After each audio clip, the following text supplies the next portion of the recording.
What's up, world? Welcome back. No Paperwork Podcast. J. King, my bro Nsane. We're at the table today with AWAX. Mr. Unapologetic. Rapper Blood. Yeah. Hey, man, we're happy to have you here. Hey, I just want to give you some flowers real quick. Like, the last couple of years, everything you dropped, billboarded. Hot, too. Like, you got to, like, top 15s, you know what I'm saying, do better. That's huge. That's up to date with big wig cats. So I don't think you hear it enough, but like that's giant. You know what I'm saying? I think that's dope. Appreciate that, man. Yeah, we want to give you your props because it's like we don't see you getting your flowers in the Bay Area. When people talk about the top artists in the Bay Area, like your name isn't mentioned enough in my eyes. Yeah, so from us to you, man, our flowers to you, man. You know what I mean? Hats off. I appreciate and congratulations on that's big. It's Thank big. You, everything you drop is big. I try to outwork everybody and try and keep my name relevant at all times by working constantly. So I appreciate the recognition for it too. Wish I had a fraction of it, I'd be rich. Right. Your work ethic is crazy. It's phenomenal. In the last month, what'd you drop? 4 or 5 of them, all of them charting? Yeah. With your bands, solid baby, on you do the art exposure. We got the exposure just dropped. What's that at 7 right now on the chart? It was at 7 and then it dropped to like number 15 or 16 the next day. It's just been lingering up there for a few days, you know. But it's doing good. We got our exposure just dropped out. We got volume 1, 2, and 4. We just dropped in the last 60 days or so, and I dropped 2 solo albums. I've been working on videos, just staying working. I'm busy. I'm constantly keeping myself busy with work. So for a minute, I'm catting off doing bullshit. Winning. So I wanted to talk to you about like a situation. So I've been following you for a while. You know, since you first started, and we were doing Straight Legs magazine back in the day, and I talked to you a little bit about it. But we were seeing you driving around the Bay in the box chev, selling your CDs, and we actually got one of the CDs. That's how I first heard about you. Yeah. It was dope. You know what I mean? And so I want to talk to you about your first situation, how you were coming around. You were riding around that box chev. Everybody knew AWAX from the box chev. You know what I mean? Yeah. So can you tell us a little bit about how you first came up like that? That's kind of how back before music went digital. We had physical CDs. So that was the way I used to look at it, like selling dope. Like I always knew how to sell dope, but I was trying to do something that was legal, and I didn't have to be out there because I had already 2 strikes that did that 3 strike thing and all this. Before 3 strikes was they struck you for that first thing, that first case thing. 2 different ones I had. So before I started rapping, I already had 2. Right. So I was just took a dope selling mindset from it. Like you could get 1,000 CDs for $1,000, and if you could sell it for $10, it's a nice flip. Back then you got the 10 too. Yeah, so I was trying to do a numbers game. Like if I could go hand in hand with some crack, I could go hand in hand with a CD. It's the same end result. You can turn into money. So I tried that approach with it, and I would just be out there in traffic, mixing and mingling. If I see somebody look like they listen to music, rap music, or Bay Area shit, I'd try and. How much you think you sold out the trunk? Man, I was running through them. I was pressing. I started my first CD like 2,000 copies, and then I repressed and went to like 3. Then the second I settled around around 5,000, and I was able to get off 5,000 easy in the early days of my career. I was always just pushing. Yeah, and then shout out like Rasputin's and all the old record stores that used to pick them up. Like Rock Bottom was a real solid one in Antioch, and Underdog in Pittsburgh. Drop boxes on consignment, come back, and fill it back up. It was always good business with them too. Yeah. Frisco Street Show. It was a lot of different CD stores. Oh yeah, I remember Frisco Street Show. Shout out to them. Had a couple CDs of them there. Yeah, so when did you get your first distribution deal? My first distribution deal was my second solo album, 65 G's in a Jordan briefcase. Yeah. I got that with Bayside distribution. Yeah, and I remember that with Bayside, and I remember you on sickness.net. Yeah. You know, we followed you back then, and I remember me and Black Rhino were checking out the sickness.net, and you were basically bogarting your way to get the distribution because it seemed like Bayside wasn't with you for a minute, and you basically just came through and you told Brandon, hey man, you know, this and that, you know, talking a little, I want to say reckless, but a little wild to him, you know what I mean? Yeah. And he basically, I guess he called you, or what was the story with that? It was back in those days, to have a distribution deal for your CDs was a big difference from just completely going out the trunk, because they'll take 2,000-3,000 CDs up front and give you the money for it, and they'll be able to have way more stores that it's saturated to by doing that.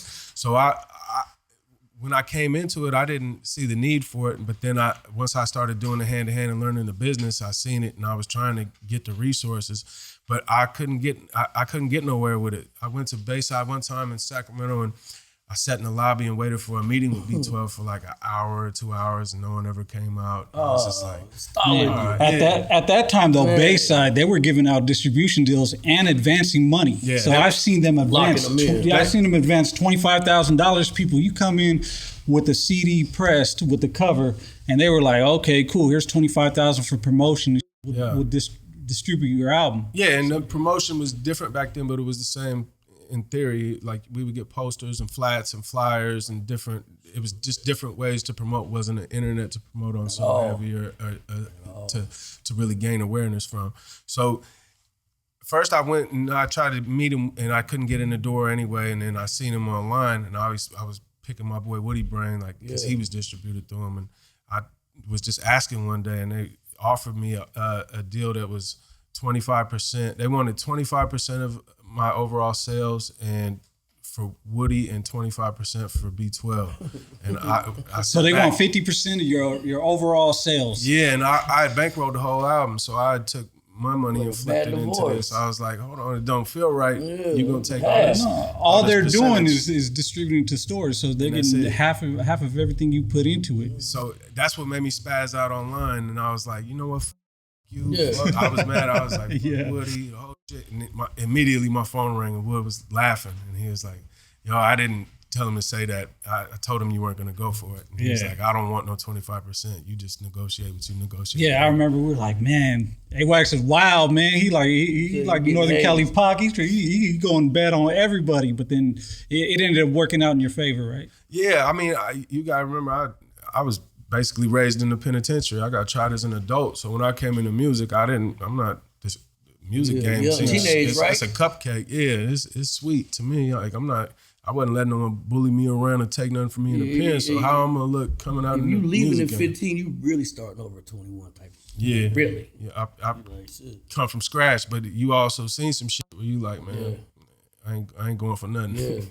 Yeah, so readjust though. 65 G's in the Jordan briefcase. That was a dope album. We slapped that back in the day. So that's probably like one of my favorite albums from you.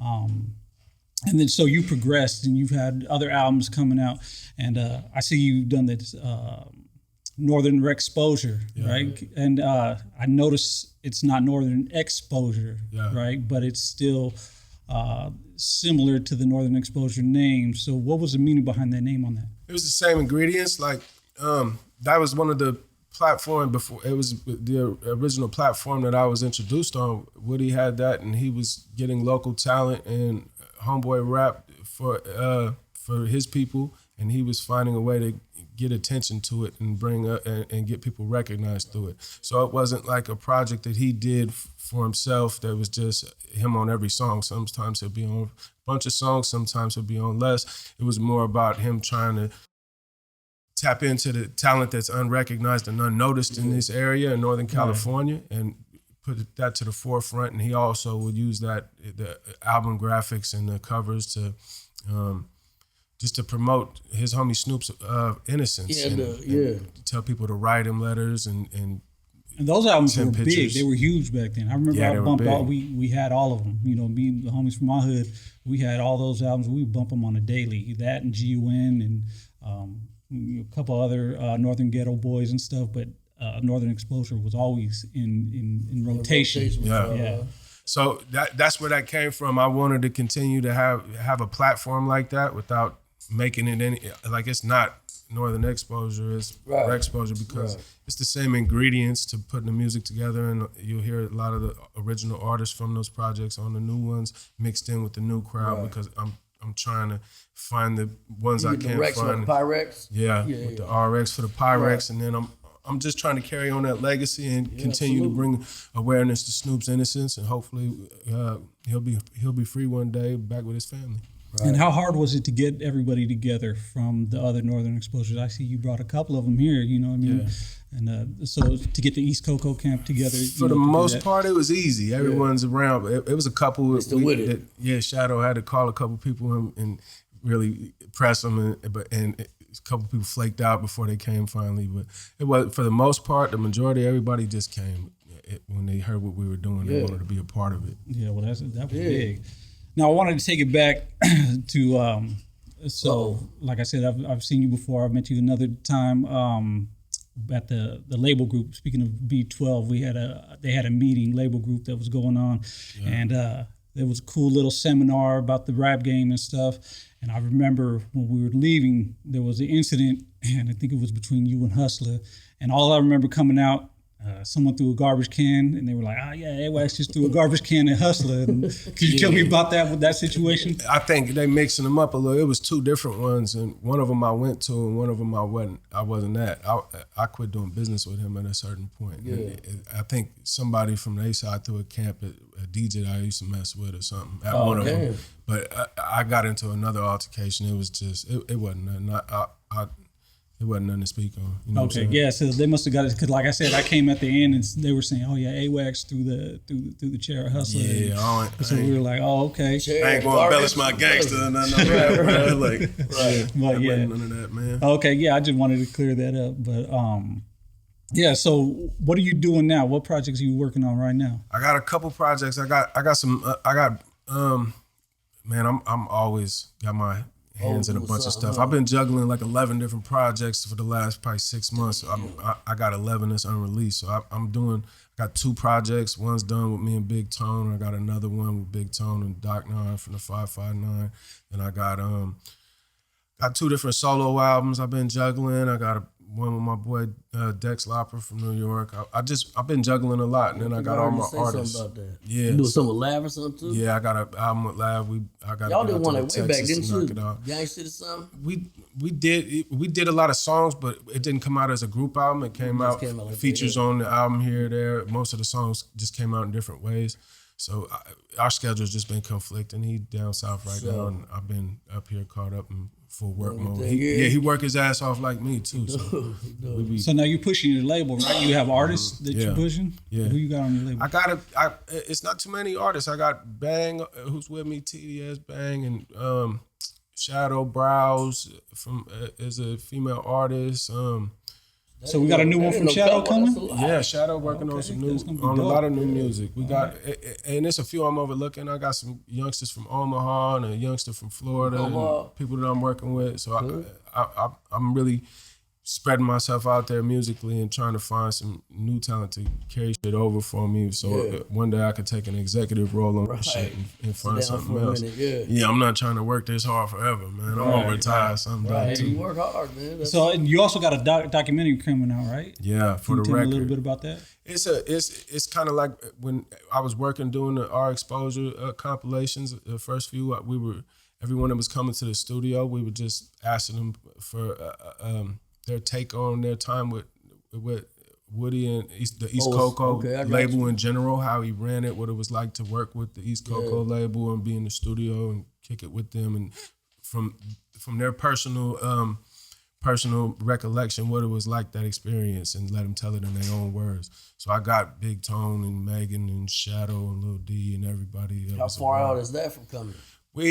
At first we anticipated it to be like an hour-long documentary, but we got over 3 hours of footage, so we're probably gonna break it into parts. Cut with some of it. Yeah, I get it. We've been going through the editing. Timo been that's got to be in there too. Like, I didn't want to cut nobody's stories out of nothing. No, it's a lot of little interesting details in there that I think people will enjoy hearing. Oh yeah, you got little surprises coming in that nobody knows about, nobody's seen. You know, people have always heard the story from the myth, like Woody. Like people would tell stories like, oh, he was a rapper, he was this, that. Like, but a lot of people didn't really get to experience what it was like to actually meet him in person.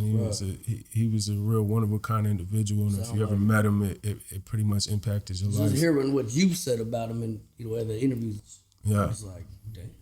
Yeah, I've had the pleasure to meet Woody a couple of times, and he actually put on my brother Big Osolo. Yeah. You know, Big Osolo is like he's my boy, but he's like my brother. You ask him, he'll be like, yeah, that's my brother. So, and it was because of Woody that he got put on. He'll tell anyone to this day that because of Woody, the opportunity that Woody gave him was the reason why he got his name. Like he gave a lot of people an opportunity. Yeah, he did. Like you said, when that wasn't a thing. Tone on the interview, like he liked to plant the seeds and watch them grow. Yeah. Over there also.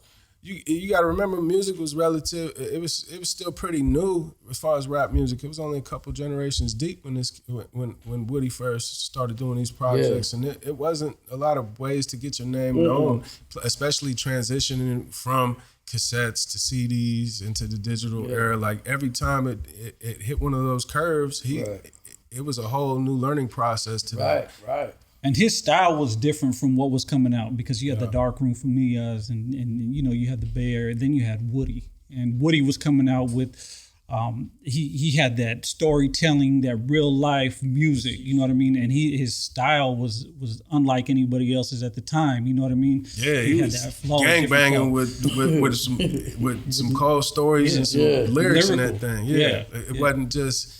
It was real stories going in behind his gangbanging and everything. That's how it was back then. Like the music you made, you really had to be stepping it.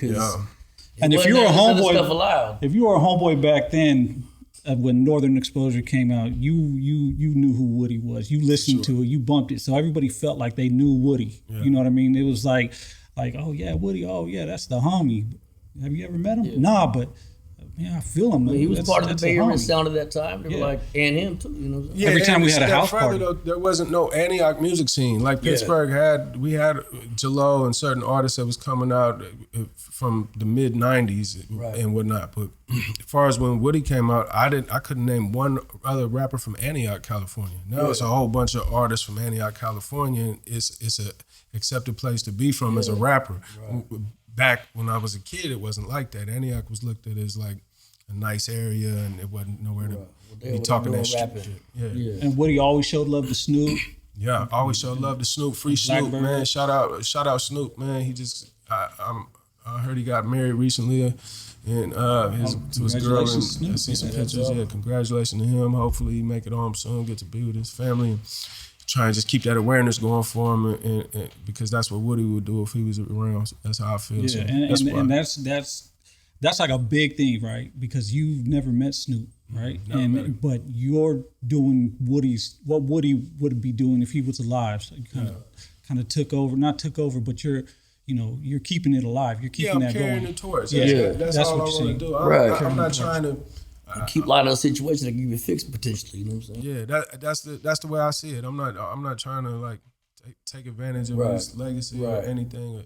Right. Like, I don't know how many people really think you are. Well, I don't think so. His mom doesn't agree with what I'm doing, and I'm in a rock and a hard spot. On one hand, I don't ever want to hurt her feelings. I want to be supportive for her at all times. But at the same time, I have to do what I feel is right. Hard to maneuver in that. Well, you got to understand, she's not from the music scene. She's not from that life. So she probably has a hard time thinking who's benefiting from it and how they're benefiting from it. She doesn't understand, like how we say the carnalismo, the love, you know what I mean? She doesn't understand that there is love, and he touched a lot of people.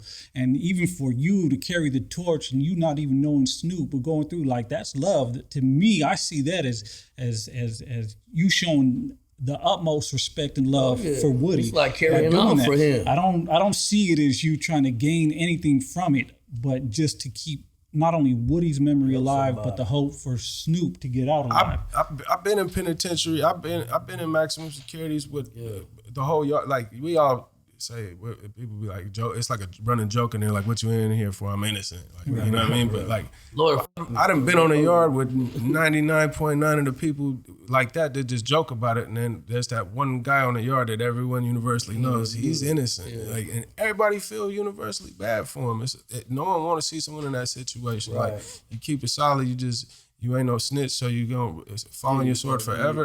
That's you gotta feel bad for someone like that. Oh yeah, definitely. No matter who they are, especially when he didn't do it. Yeah, and from the stories Woody has told, in his music, like, I believe he's innocent. I don't know the whole details of what's going on, but the way Woody felt and the way he portrayed it, you know what I mean? He verbalized it. Well, it's the whole circle, everyone in the circle. I never met Snoop, but I know a bunch of people that I met from being in the East Cocoa Circle with Woody that corroborated, and they all say the same thing. So I'm not just taking Woody's word. I'm taking everybody that knew Snoop and them. Everyone unanimously is saying that I trust their word, and I've known them for a while. They got integrity. They don't just make it up. They're all saying universally he's innocent. So I can't say for sure because of what I seen, or I wasn't there. I was locked up on my own.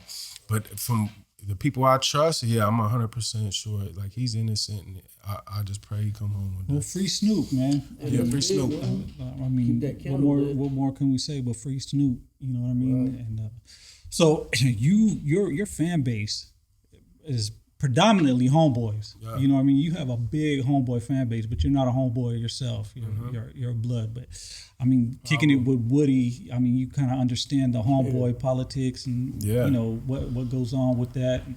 I've always been comfortable.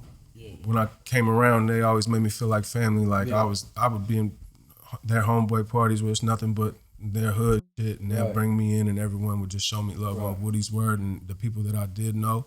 And I got family members that's homeboys too, so I just always got so much love from that community. And being a Pyru rapper and getting recognition from the homeboy community before my own backyard and my own people were supporting me, that always is something I hold near and dear to my heart, and I'm appreciative of forever. Well, my blood homie once told me a long time ago, he said, man, your rags are red as mine, so it's all love, you know what I mean? Yeah. So, and where I grew up, it was mostly bloods and homeboys, you know what I mean? That's all it was, you know what I mean? West Side Stockton, you know, in Lewis Park. Oh, yeah. That's all. Shout out Bounce Back. Yeah. Free Bounce Back, me. Bounce Back, me. Yeah, but that's, you know, that's how it was growing up. So, you know, I mean, I understand why, you know, the homeboys can gravitate toward you. Plus, working with a lot of homeboys, you showing love and respect. A lot of rappers don't do that. You know what I mean? They kind of keep the homeboy separate. Oh, that's be supporting, man. Yeah, they don't play. They be supporting. I try to, like how I try to carry on Woody legacy and keep his name lit and everything with the Snoop. Like, I gave it a grace period. You know, when people die, everyone rushes to do rest in peace songs and whatnot. And then more time passes, it typically, you don't hear that from people. You know, like they let it off their chest and they get their closure or whatever they're doing to carry on their homie legacy. I wanted to wait. I did it. I thought it out beforehand. I wanted to wait till all that subsided before I came on, and I wanted to come on. Bring it back for the long term, not just quick. I didn't want the kids in the next generations to forget bro's name and what he started, and not give him his flowers, because unfortunately he didn't get to get his flowers when he was here. People, it wasn't podcasts like this and interviews and internet for people to always see and get it and really get an understanding of who he was. Right. So that's another thing. Like, it all mean a lot to me, and that's why I always try and include it in what I do. Do you feel like you keep going because of Woody to keep his name alive? I partially is that I got different motivations for it. Like, I do it for my family too. Like, for if their you catch in well-being. the interviews, you make mention. Like, you seem like, and that's big. Yeah, I want my artists that I work with, and like Sala, baby, and I got a lot of like Rico, Too Smooth, and all these dudes. Like, I've been around them, and I want to see them win the same as my artists, my Pyrex artists. I want to see who's gonna be the next one to take it further than me out of the artists, because you never know who's gonna outwork who or who's gonna take it how serious. It's exciting to think about the future to me and see who will be like. I look at it in hindsight and how Woody probably used to look at it, and we used to just all be rappers. It was coming to East Cocoa to rap with him. But now if he looked back on it, like me and Big Tone obviously took it the furthest on just some music stuff.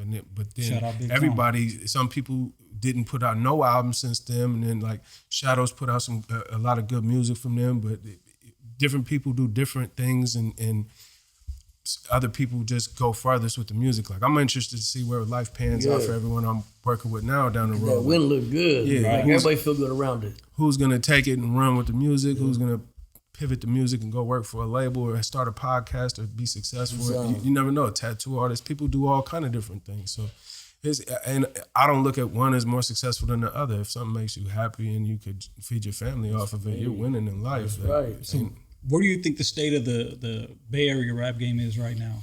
I feel like it's good because they're making good music and they're getting a lot of views and recognition as far as not just regionally but all over. You hear Bay Area music on big sports games and radios and TikTok going viral and stuff. Yep. So that's a great look. But sometimes I be concerned like don't feel like it's nobody big homie like trying to like look out, trying to pass the torch. Down the path. It's not necessary to wave guns in videos, and it's not necessary to talk all these names on songs. Right, and this new thing that's going made it that way. That's the thing now. You got something if you build something for yourself and you got a legal way to eat, you should stand on that. You should and not be trying to impress your friends from the street because you're in the process of separating yourself from the streets once you start getting legal money and you're not selling dope, robbing dice games and running down on it. Well, yeah, because it's hard to rap from jail. You know, put out an album from jail. You know what I mean? It's been done, but it's hard. Yeah, and it ain't the way you want to do it. It's not a long-term thing. Now, I mean, to each his own. Everyone see their own life how they see it. But I mean, I feel like it should be as many of the old heads as possible and the OGs in the game. Try and lead the way. Try and kick that in their ear and bring some awareness to them. I ain't trying to tell them what to do. Disappeared a little while back. Yeah, I ain't trying to tell them what to do. Just game them up like, hey, man, like, be smart with it because you see how different artists is going out like Young Thug and all the artists that's fighting legal battles right now. RICO charges, like that's crazy. Yeah, and it feel like law enforcement be targeting rappers these days for headlines and shit. It's really been running rampant lately. So I hope that everyone, that all the young artists out here in Northern California consider that into consideration before they make it easy. Like you said, they posting all the. Well, they're trying to pass that law here in California to not use rap lyrics against. Well, no, they did. I thought. Yeah, they passed it on first. They passed it, but that's on. And that's good. You know what I mean? That's a blessing.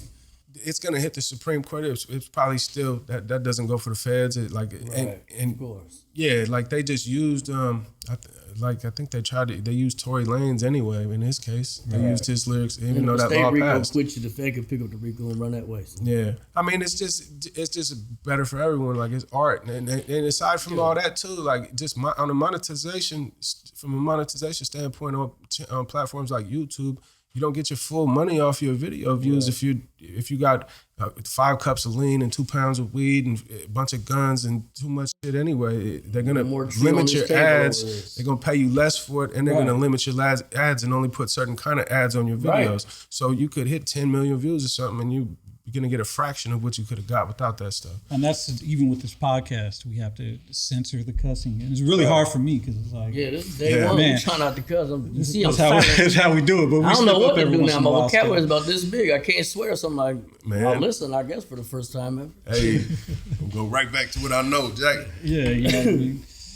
Yeah. So with everything being said, so where do you see yourself in the next 5 to 10 years as far as you or a label? Getting money. I would like to see, like I said, some of the artists I'm working with. I would like to see which ones I'm good at. Like we got analytics and stuff on the back end to read and see results these days. So when I drop an album with an artist, I can look at it and say, all right, there's growth right here. And with these artists, for whatever reason, they're taking off faster. I want to see. I'm anxious to read those kind of analytics, see which other artist is able to take off that I'm currently dealing with. Then I want to do the documentary stuff and transition into some documentaries and film, small movies. Director seat. You said director seat? Both. I want to do it all. Yeah, man. You came a long way from that box chev, man. You know what I mean? Even to hear you talk like that, it's way different from what you were speaking on the first time. You know what I mean? Yeah. Where that going? What's that? How big's the clothing line climbing? Clothing line's doing great. Clothing line has been. Where can everybody just go get it? PyrexClothing.com. PIERX clothing, like it sounds, all one word. PyrexClothing.com. We've been doing great, actually. Like that's his whole own entity too, and I love doing clothing. I didn't honestly, bro. Yeah, my bad. But yeah, that's been doing great too. Shout out Burner for putting me on with all the knowledge behind the scenes and all his resources to get me launched, and it's been real successful. I've been using the Cookies Blueprint to do it, Cookies Clothing. And you never done a song with Burner, right? Never done a song. We just done business together. Do you plan on that? It may come in the future. It may not. I hope to see that. Burner, if you're watching, man, come on. Yeah, make it happen. Fuck with Burner. Shout out Burner. Yeah. Who else would you want to work it with? Like, if there's anybody you could work with that you haven't worked with, Jesse Reyes. I want to work with different people, like different kind of artists, like the little singer chick, Jesse Reyes. Rihanna. I want to work with Rihanna nipples. You know what I mean? Like, I'm trying to work with some different shit, bro. Like, Rihanna nipples. Yeah, don't let me pick, cause my brain. Yeah, because I'm gonna take them all. I'm gonna take them all. Yeah, I like making good music. I like working with anyone that make good music, and if it's something that could get me some recognition or be noticed in a different region than I'm typically from, I like to branch out and work with people from different areas, and I like to work with the hometown. I mean, the further you get out your hometown, the more you can get seen. Yeah. A lot of people scared to leave where they be. That for sure. You do, things start moving. That's partially how I got my name too. Like in the West Coast, where it is a homeboy market, I'm big, and that's predominantly, you go to my shows, you'll see that's most of the makeup, about 40 to 50% is all homeboys that come out to support me whenever it's Colorado, Idaho, Oregon, places like Utah, wherever. So I get all that support, but I really stretch over to the Midwest and through all my work that I did when I was staying in Atlanta and Florida, and I got a whole different fan base outside of that. So I've kind of built a different fan base. It's kind of like a cult following, like a Brother Lynch Hung or a Tech Nine kind of following for myself. It is, I agree. It's unique to me. And like a lot of your fans too, you be like having hip hop heads and stuff, the type of stuff that Tech be having. Yeah. Just outside the box cats that mess with hip hop that's deep. Yeah, and I got some songs that like it's get high depression songs. So a lot of people battle through addiction and they beat that and they come out. That's we were just talking about that. I literally have two reputable friends, man. One doing life, one fighting a accidental manslaughter. And both of them recently told me that your music pushed them through their hardest time. I'm like, oh, you kidding? Yeah, so I'm really blessed in that regard. That's the majority of the makeup of my fan base is people like that. And so I get a lot of messages from people and reach out to me and come to my shows and tell me their stories and how they've overcome their Because a lot of homies that I know could relate to your music because your message is the same. They're living that same lifestyle that you know, or the same way that you were, you know what I mean? You know, having God in your life, you know, praying to God and you know, overcoming the obstacles in your life. Like a lot of homeboys feel that. So I think that's a part of it. Yeah, it's hard. It's hard to balance that stuff, and you know, a lot of people don't include that in their music message. They'll just talk all the posturing and all the knucklehead shit. Like I've allowed myself to be vulnerable in my lyrics and my writing and show people what I went through and how I got through it. And when I took that risk and tried to make that kind of music, I got the best results off of music. You did too, because I didn't. The two cats that said that, I didn't realize you was doing that type. You know, I miss you like Rapper Blood and I miss a portion. I was like, that's what he was doing. It was like, man, because it was kind of still, you needed to be super tough and not be letting any emotional shit out. It's rough to hear it back on playback. Like people, when I do shows, they want me to play songs and I talk about like people that I've lost. It was like day ones, like, you know, those wounds never heal. So to get on the stage and have to perform a song like that or something in front of people, it hit different because of them emotions. You just pulling that scab off that wound always. You know what I mean? So it's some to come with doing that kind of music too. Some other, but I mean at the same time, I really see that. I didn't see the angle. If it helps other people, that's what brings something more than music, more than money I make off of it. Is fulfilling on some soul. You know what I mean? Like, all right, I know my music's really impactful like that towards certain people's lives, and it's a small percentage of people, but they're out there. It's a lot of people going through those addictions and trying to get over being poor childhoods and whatever, and not just trying to impress the crowd. It's okay to be vulnerable and make your music and tell your song and find a balance of that. Yeah, and you definitely have that formula. You have that balance, and it shows in your music, man. So, I mean, shout out to you for all your music and everything you've done, and all your accomplishments, man. And like, I didn't even know when we were, you know, researching you, that your numbers are so big, and you reaching those Spotify numbers, and I'm like, wow, why don't you get the props that you deserve? Because I've never been, you know, my whole career, I just never was.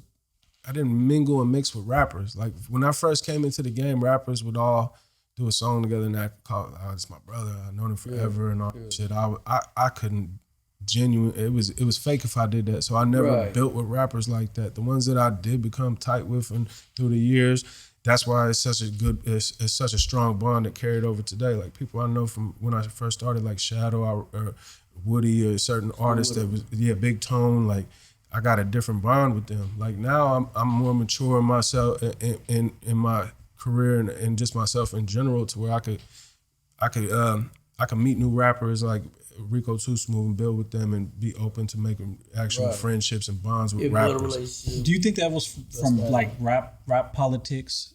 Meaning like, you know, because you had got into it with Hustler, you had a couple of altercations with people. Do you think that's kind of like... I think some of it was that, and then some of it was me like assuming that about people. So it put me, I put myself standoffish with all rappers. Because your numbers I mean, don't get me wrong, like Black C, and there's a bunch of rappers that I worked with from day one, and I'm appreciative like Jacka and Ryder and all the people that was actually on my early albums and was supportive of my career early on. I was always like that, but at the same time,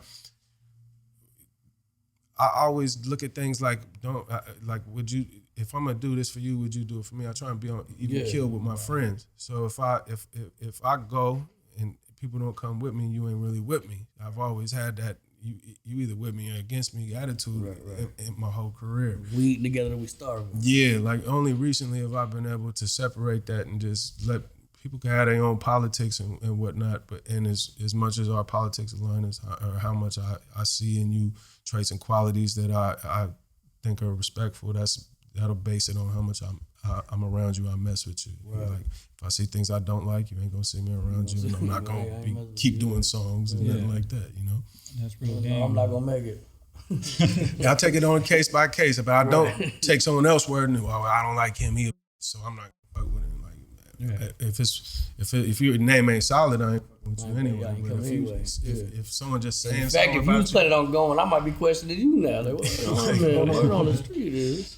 Right. Well, I mean, you know, you got to take people for what they are at face value. You know what I mean? Everyone's opinion is different. Someone might have an opinion of you. I'm sure plenty of people do. Yeah. You know, of everybody. You know what I mean? There'll probably be some comments on this about, you know, people's opinions. Oh, yeah, for sure. And it's all a bunch of people that don't really know who you are. And that's why we're here trying to get to know you. For me, it's like sports. If you like one sports team, ain't nothing you could tell a Raider fan that's gonna make him Raiders fan appreciate Niners. And vice versa. You know what I mean? So as an artist, I know that come with the terrain. I got my fans and I got my You watched the game haters. Sunday? I did. Did Romo say it? What'd he say? Never mind. He ain't up on it. I was dancing and doing the bird dances and stunting on my boy Skull the whole time. I didn't really catch too much of the commentary. I was too busy rubbing the salt in the wounds, you know, true Raider fan fashion. Oh, okay. You a Raider fan? Yeah, all the way. Going through. Yeah, you know, it's been a rough year. But you could go on them highlights. It's always gonna be bickering, and no one's gonna see eye to eye and that kind of thing. So being a musician, that's what comes with it too. Yeah, you can't. You're never gonna change someone's mind. When they evened up, it was lit. Yeah, I was crowded. I was surrounded by them. Like they giving me hell. Then all of a sudden, the quietness came. I'm like, hold on.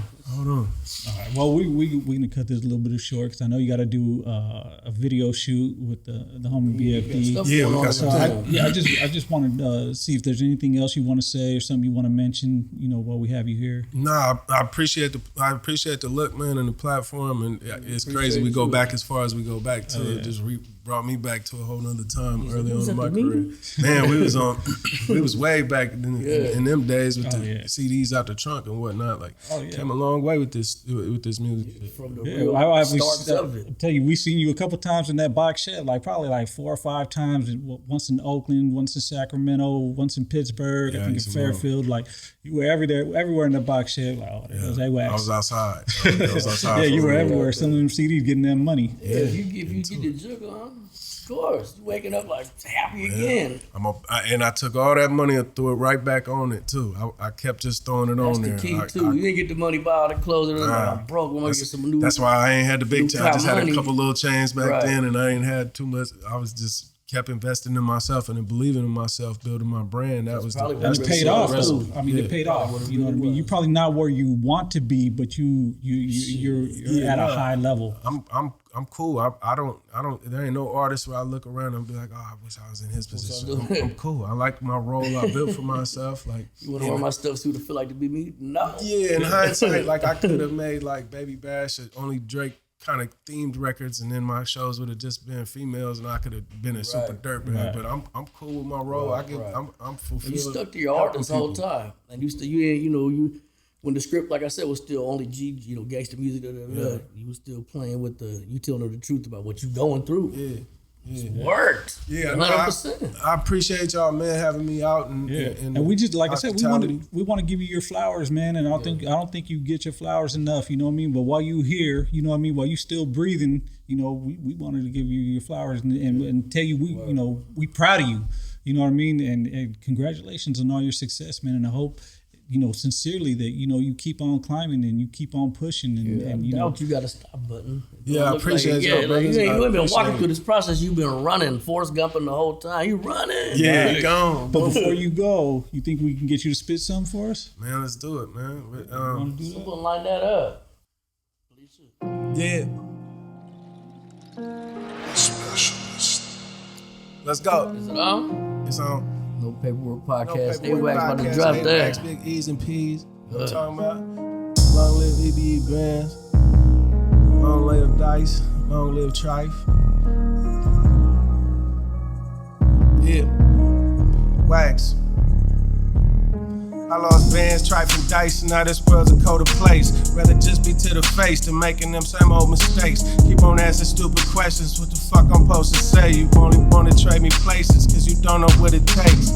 Rarely get to see my family, because I work too much. Ain't taking no advice financially, these days I'm worth too much. Don't like reminiscing on the past, because it hurt too much. When I quit selling crack, I found some other ways to stir shit up. Took initiative, ain't wait for no one else to put me on. Heard what you just said, bitch. What the fuck you mean I took it wrong? You should hear the bars inside my head that I don't put in songs. I'm only pausing at an upgrade to spit a loogie on it. Disrespectful when it come to them won't ever be no different. Hey, yeah. Even in death we won't ever be able to settle differences. Bitch, yeah. Hey, Wax. I ready to play this motherfucker, man. Appreciate the man. Yeah. Here we go.